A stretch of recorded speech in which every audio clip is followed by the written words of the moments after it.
When Mike Wirz finished up his induction speech, he became the first bowler from the city of Eau Claire to be a part of the Wisconsin State USBC Hall of Fame. But he still had plenty to say, specifically to his 5 teammates from Minnesota who made the trip to Fond du Lac to hear him speak. Now, he does call them idiots, but they have said they are probably idiots and admit to acting as young as 3 years old at times. Despite all this, Mike holds them in the highest regard. Here are his comments to the guys who he refers to as my idiot teammates. I got a real bad feeling about this. Just make sure you talk loud enough into that mic. Yeah. I'm a mic. Mic into the mic? Oh. That's going to stick. Oh yeah, that is going to stick. The jackwagon may or may not put the squiggles. We have Jack Wagon. He's in Australia. Yeah, I know that. I borrowed that from you guys. You borrowed the jackwagon? Yes, I did. I was going to call you guys that. I go, wait a minute. You guys are idiots. And he's a jackwagon. There's a difference. So. We already coined you the leader of the idiots, so. Oh, yeah. no. Oh, yes. Yes, that has been claimed. So you know, the last thing I asked these guys before you came in was why they're here, why they took the time to, you know, to come all this way, you know, to see you get inducted. And I mean, there were a variety of answers, but you know, mostly he's our mentor. He's, you know, we're just closer to him and the other teammates than any other team we've ever been on. Did I cover that? Yeah. They're out on parole and they have nowhere else to go. We had to leave state. What does it mean to you to have these guys here? Actually, the fact that these idiot teammates of mine traveled 7.5 hours to be here, and again, I was talking to Craig Schiffler on one of our 1-hour talks that we have every now and then. Half hour. 1.5 hours. It was longer than an hour. Just ask Kelly. But She times them. I know. and I said, well, now I talked about the Hall of Fame, Wisconsin Hall of Fame, and I said, now I gotta write a speech and see who I'm going to invite. And he says, what do you mean invite? He says, whether you invite us or not, we're coming. And I'm going, you crazy? You know, that's a long, long ways. And he says, oh, we're coming. And that in itself actually means more to me than that plaque does. Because when you sit down and write a Hall of Fame speech, it flashes back through your whole lifetime. And, you know, what if you threw a party and nobody came? It's almost like writing your own obituary. Who's going to come to my funeral? Who cares? This is like a living funeral to me. And all of these guys didn't have to come, you know, and it's great expense. And they showed up, and that tells me, I started out in my speech about the USBC, how we did well that night, and we didn't win it, but yet there was a bond that we talk about all the time, and it's something that nobody can ever take away from any of us, and that you can tell that's extended by that bond. They came here, you know. It means that the feeling that I have that these guys are that important to me, they feel the same way too. And that, to me, when you're 25 and 30, you think winning titles is everything. When you get to be 65 like I am, friendships mean a lot more. And that's what all of this is for. It's like, I believe Henry Thoreau said, you know, people fish for years, you know, go fishing, and they think they're going for fish. We thought we're going for titles, and we're really forming friendships. But even what you're saying too, we've won titles and we've made great friendships. We're not done winning yet. We're not done. All of us have plenty left in the tank, and we can still take home titles. Nationals, yes, it's hard. State, we can do it. City, we can do it. CBAs, we're definitely a force to be reckoned with wherever we step on the lanes.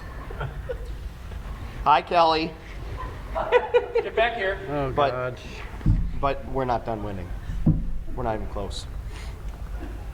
You were talking about Thoreau. I think it was Mark Twain that said, never get into a war of words with man who buys ink by the barrel. By the barrel. Tom Havlish told me that one too. You know, the squiggles thing seems to really be resonating. Yeah, I think you won the day with that. I wish he was here.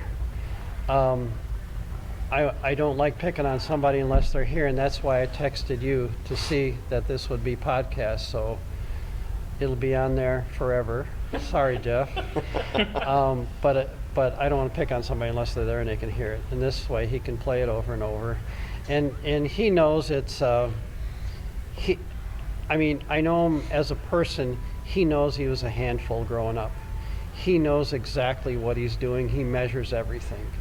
And I think as he's gotten older, he, plays well with others better now. But I think it also means more to him than recognizing his bowling ability that you recognize his writing ability. I think that means more to him than anything, and that's exactly what I did. I picked on him a little bit because, yeah, I want to pick on him a little bit. But the bottom line on that is he's a really good writer, and he represents our sport better than anybody could. He's got the guts to say, this isn't right, because of and he uses names. Yep. Absolutely. He's not afraid to fucking Yeah. point it out. And it's the stuff we're all talking about. We talk about on the phone, we talk about during tournaments, we talk about it league nights, you know, across the state, across the country, I'm sure. I don't think he realizes the effect that he has. And he knows everybody everywhere, you know, so you got to listen to him.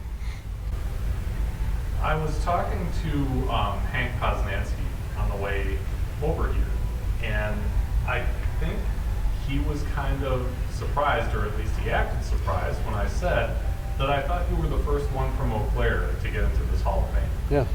Is the bar higher for people from Eau Claire, from north, points north? I think one of the problems, the main problem, is the population of Wisconsin. It's Madison, Milwaukee, Green Bay. And that's where everything is. That's where all of this originated. And our population is sparser up there. And a lot of time, I mean, even voting, campaigning, all of that, the northern half of Wisconsin is basically ignored. I think now with the advent of the internet and social media, if somebody does anything, you know about it right away. And I think the fact that I got in now, there's only 3 north of lacrosse that are in for superior performance. Todd Savoy, Gary Green, and myself now. But I think this will open it up to them looking more and finding these people. And again, don't you think it's the same thing? I see the same thing in Minnesota, and I said, if you're not farther from the Twin Cities, you're not quite. We've said this many a times, and I said, I've always said this, and I said, we felt this even with our team, and I said, we feel like we're the, how do you call this, the misfits? Because we're from outside the Twin City area, and I said, I always said this, and I said, if you're from the Twin Cities, it's easier to get into the Hall of Fame than anybody Just the people outside, you know. especially when it comes to superior, just like you said, when it comes to superior performance. Because I said, they're always looking at state titles and all this other stuff, and it's easier, or Minnesota or Minneapolis and St. Paul association titles and all that stuff. Us outside from there, they don't really, I've always said this, I don't think they give a rat's ass of what we do outside the Twin Cities. I mean, I've won some titles with Rod Noonschwander.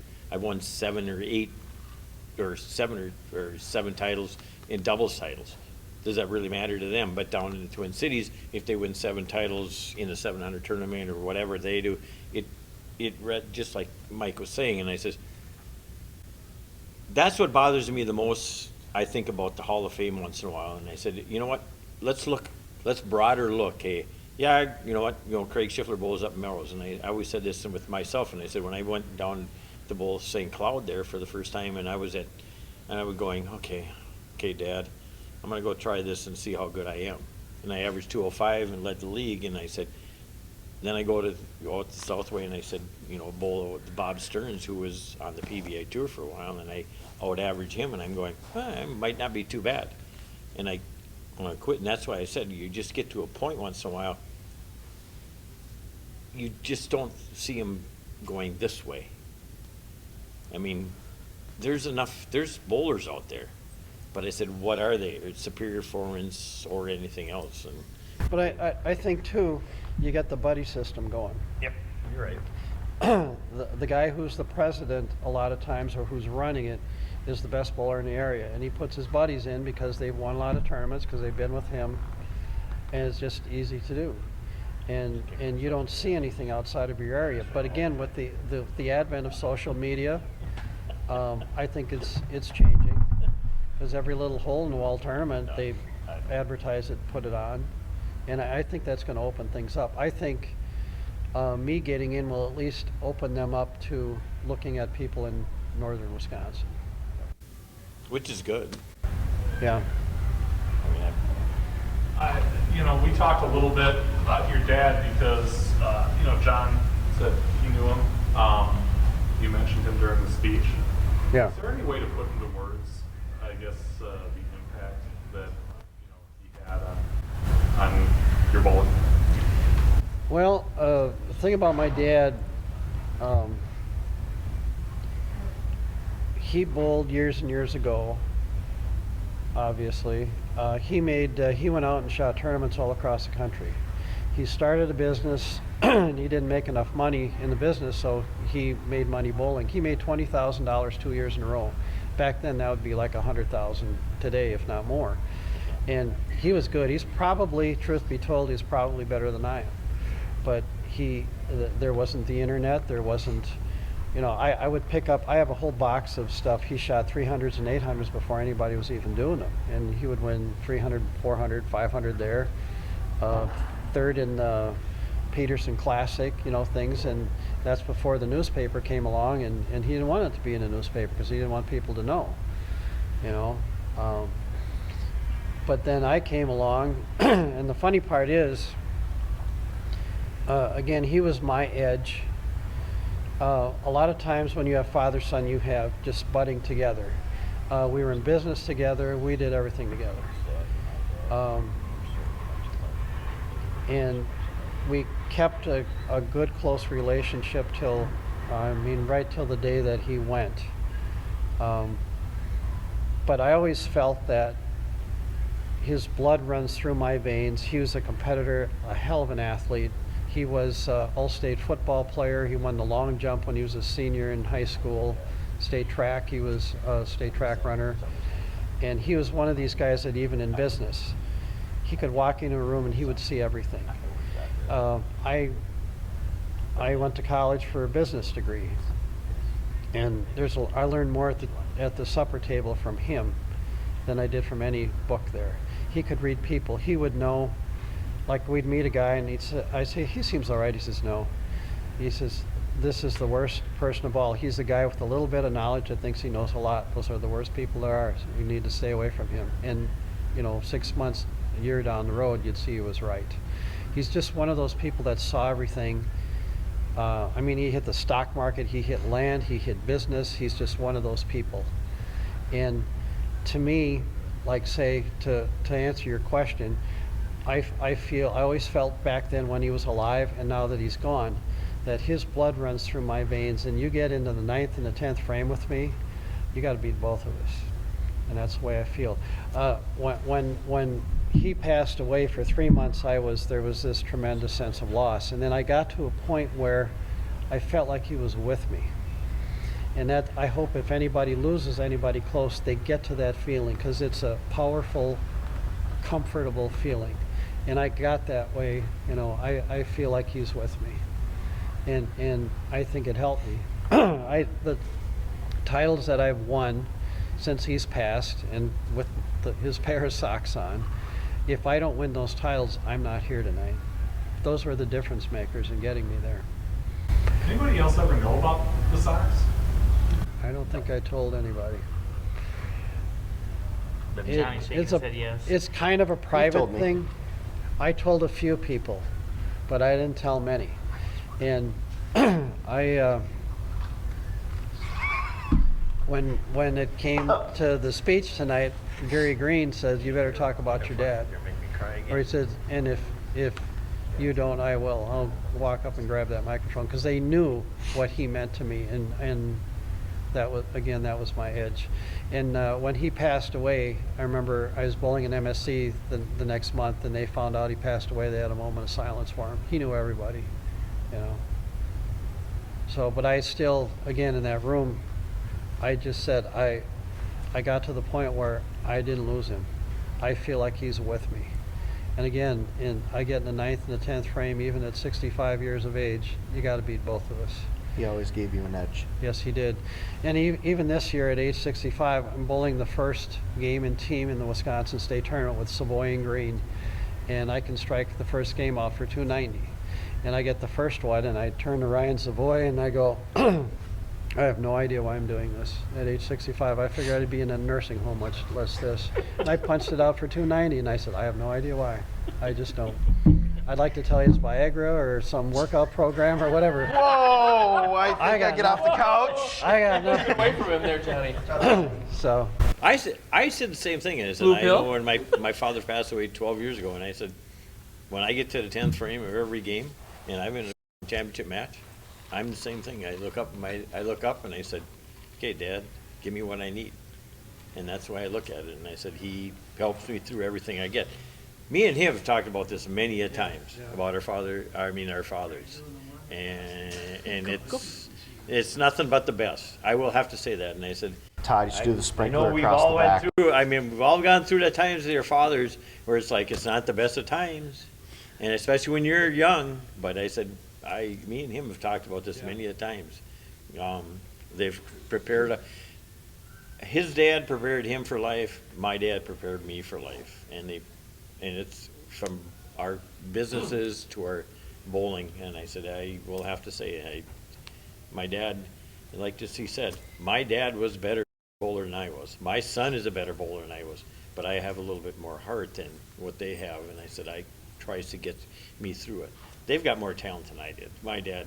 I think another thing too was when I made the call to you, and then we started clicking, and I had a whole page on my speech on you in there that I had to cut off, or I'd still be talking right now. but it's like once we bowled that first tournament and we figured out what we had, it put us both into a new gear that neither one of us ever had. But to the point when you're, and relating back to Fef's question, was when your dad was there, he knew like that hidden gear that me and you would get into, and he could even put us in that gear, and you were able to put me in that gear, and I was able to put you in that gear, and we were able to do something, I mean, honestly, no other doubles team really could do. I mean, we could be far out of it, and then all of a sudden we turn around, and we're contending for the lead. It's funny. I mean, the first time, I mean, I'm about 48 years old. I figure I'm done. You know, when you're 50, you're done. Dancing. And maybe 10 days before the CBA doubles tournament, you know, all the good partners are taken, and Steve Bohn is his partner. You know, they have a national doubles title together, and Steve Bohn hurts his finger. Doing what? I don't know, but he hurt it, and he needed a guy, and everybody was taken, and it came down to me, and I thought, geez, I'm not really bowling. I haven't bowled that well. I don't know how sharp I am, and but I don't want to let him down. And we started out, you know, so-so, and then all of a sudden we shot 8 something. You know, we came out of the lunch break. I think we were 22nd at the lunch break. Yeah, that was the halfway alternate through. shot too. Yeah. Yeah, and if you could have picked up my 10s, we'd have finished higher. I did tell you to throw that ball in the river too, and you didn't. Don't throw that one. Don't throw that one. No, I can make it work. I can make it work. No, don't throw that one, Mike. Don't. But I anyway, can make it work. We not only made the finals, we won it, and then we won another one, and then we won another one. I don't think we finished anything worse than and third. And the ones that we didn't win, we placed real high. We always made the cut. We were a pain in the ass to anybody who did win. Yeah, but you were lucky you didn't run to me and Bowen the whole time, eh? We did kick your ass too. But Oh, sorry, I But forgot. John, That was got, with John Holmes. got me back in. And again, when he was young, I mentored him to a degree. And unknowingly, he returned the favor as I got older. And again, none of us would be here if he wouldn't have done that. And he strikes a lot. Geez, he's good. I mean, I know I shouldn't say that, especially in front of these guys, but we all know he's something else. Well, we do that. Yeah, And- he's our breadwinner. And But again, he's the I'm bouncer. returning the favor though, because a lot came from him. I mean, he made me better physically, but he also made me a lot better mentally. you might be here till like midnight. I really don't really have many words. I don't have very much. Are you okay? No, he didn't spill anything. Now, I can't say much into words of what You gonna be at what the he bar was later? able to do for me, and that's Okay. do you It's understand amazing. in my speech when I said my idiot friends, my idiot teammates? Do you understand now what I mean? It's not us. It's Gary and Todd. No, I figured it out. I mean, you. No, too, Gary. I mean, you come to one of these, it's suit and ties, and it's formal, and it's handshakes, and whatever, and then there's these I wanted to wear guys. shorts and a polar bear shirt. I've seen your white legs. We don't need to see that by the pool in Vegas. All right, so before the thing, we talked a little bit. I said, "Are you nervous?" I said, "Yeah, a little nervous." I was. Tell me about, it's done now. Is it what you expected? I took a lot of time writing this and rewriting it and getting it down to within 12, 13 minutes to where people wouldn't just either fall asleep or get up and walk away. And I was pretty confident. I'm a pretty confident guy, or I wouldn't be here right now anyway. But when I walk into this place and I see all these people, I can talk to people who I don't know, not a big deal. When I see these guys that I spend a lot of time with and I really care about, that's harder to do because you can't fool your friends. And when I started, it was tough, but I got into it, got a few laughs, and I got a few teary things from him, and I knew I was on the right track, and then it gives you confidence, and I think it ended up pretty good. And again, very satisfying, very humbling. I mean, being in a room with these people and you see the names on the wall, I never thought I'd be there. But now that I am, wow. Yeah. Hey, Cool. you deserve everything you got. you deserve it. You It's, can say, Mike, you can say what you want. It was the only That time. Time it was should have only been ready lots. when It should have it been was ready for you. Yeah, but there's things like per year, like when I bowled 125 CBAs in a row, one a month. I never missed one in over 10 years. I would make a finals in Duluth. I would drive up there. And it's back then, it's, 3.5 hours. We had a crappy road system. I'd make the finals. I would drive all the way home so I could tuck my kids in, read them a bedtime story, get up at 3:30 in the morning, put a pizza in the oven, take a shower, come out, take pizza, eat it on the way up on the finals. I did that there, like to Mankato, whatever. I made sure I was home. I probably stayed overnight one time, and it was a big, bad snowstorm. But, and I never thought anything of it. Now we And can't then- wait to spend the night with us. Yeah. And let's talk about snoring. Oh, by the way, He can shatter windows. at least you I did- heard I'm the breadwinner in that now too. Yeah, that was- You passed him? All four of them. Holmes said I passed him. Oh my God. All four of them. Holmes told me when we were in Reno, he goes, "You take Well, the right, cake." yeah, That's you're not drinking. snoring. That's like a freight train coming through your wall or something. Jeez Louise. So, here's my one question. Yeah. Ask him one question. Why don't you Uh-oh. ask him? Hold on. Here's my one question. I want you to ask him. I want you to ask him. He says, "Don't walk on his cords. Walk around." Yeah.